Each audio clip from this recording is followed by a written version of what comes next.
In this video, I'm going to show you how to use PPG to determine what your initial gravity or starting gravity for a recipe should be. Now, this is very useful for the beginners because most of the time as beginners, we just duplicate recipes and we don't have a full understanding of why we end up with the gravity readings that we end up with, or the initial gravity readings anyway.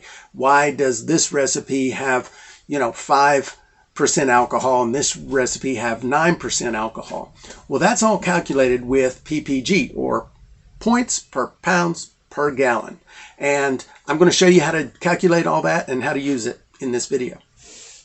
So how we're going to do this is I'm going to take a simple recipe and I'm going to do the PPG calculations. And so what PPG is, it's a measurement of the gravity points of a malt, a grain, or a sugar that we can use to calculate gravity points within a recipe.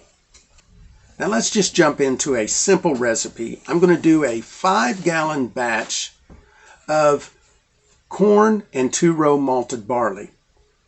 I'm going to run through the math. I've created some graphics for you to make it easy to follow along. Now, the first thing we've got to do is find out what the PPG is of corn and 2-row barley. And I've made this easy. I put a chart on stillintheclear.com and I'll put a link down in the show notes. It's just a chart of the most commonly used grains, malts, and sugars and what their PPG is. So once we have the PPG of corn, which is 30, and the PPG of 2-row barley, which is 31, now we can start calculating our recipe. We've got to decide how big of a batch we're going to do, and we're going to do a 5-gallon batch. And we're going to aim for an initial gravity of 1.050. So let's do all of the math. Now that we know what our parameters are, we want to figure out how much of what grain to put in the recipe. So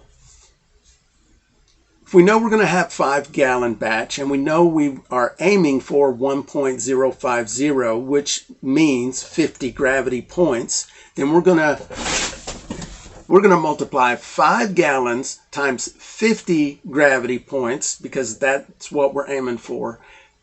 And we're going to have 250 gravity points for the entire recipe. Now remember, PPG is done points per pound and per gallon. So we got to translate that information. Now because we know that 2-row barley can convert the starch of other grains 4 times its own weight, we know that we're going to use 25% of this recipe is going to be 2-row barley. So that's what we're going to figure out first.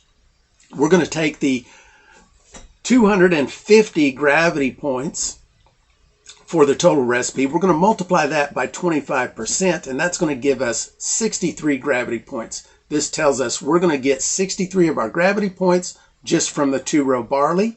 Now we've got to divide that by the PPG of 2-row barley, which is 31, and that is going to give us 2 pounds of 2-row barley. Now, it's off by just a bit. I'm just eliminating the decimal points. So we're going to use 2 pounds of 2-row barley. Easy peasy. Now we're going to move on and we're going to figure out how much corn to use. So we're going to take the remaining gravity points, which is 187. So that's 250 minus the 63 that we're getting from the barley. Set that aside. Now we're working with 187 gravity points. And we're going to divide that by the PPG of corn, which is 30. That gives us 6.3 pounds of corn. So now we know how much corn we're going to use. We know how much barley we're going to use. We've just built our first recipe from scratch with a target initial gravity of 1.050. With this information, we now know that our ABV should be 6.7%.